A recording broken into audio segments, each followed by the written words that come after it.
አዶኖ ስለ ቤቶች ምን ብዬ መግለጽ እንዳለብኝ አላውቅም የልጅነት ጊዜን ያሳለፍኩበት ነው የልጅነት ጊዜ አይነጋም ለሊት ዛሬ መስገና ሆኖ 16 17 ይሆናል እድሜ ያኔ አይሞላም አይሆነኝ አንተ ብሎ ራሱ ሲያናግረኝ ማሙሽ አለ አቡሽ ማም ዚናና ያኔ እንደዛ ነው እድሜ ብር ክፍያ ማን ነበር የሚወስድልህ ቤተሰብ ነው ቤተሰብ ነው የሚወስደው ቤተሰብ ነው ፎርስ የመጣ የሚወስደው ቀጥች የልጅነት ጊዜ ደስ ይላል የተሯሯጥ ግደል አላበቃ ሆነ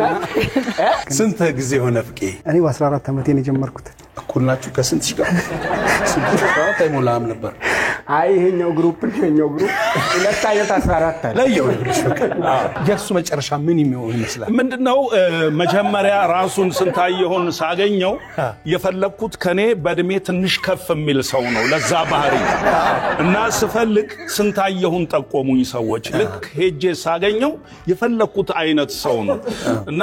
በዚህ አጋጣሚ መዘርጠጥ አልፈልግም እሱ ድሮ የነበረኝን የትልቅ ሰው ክብር አሁንም ልሰጠው ፈልጋለሁ ምን ያህል ኤፒሶድ ሰርታል የተወሰነው ላይ ነው ለሎት እንጂ አብዛኛው ላይ አለው በሌለህበት ይቆጫሃል በጣም እና ይደገም ነው የምትል ይቻላል እንደ ባህል አመል ታወጣላችሁ እኔ እንደ ገብቼ በት ይደገም እንዴት ትላለህ ይሄ እኮ ነው የሚያስተባብረው እኮ በተበቱ እኮ ወጣቶችን በጣም ይህ ቦርሳ ያስተማሪ ነው እንድትል የሚያደርግ ቦርሳ ውስጥ ምን ስታገኝ ነው ቀይ ስክሪፕቶ እጅግ በጣም ጥሩ እብጥ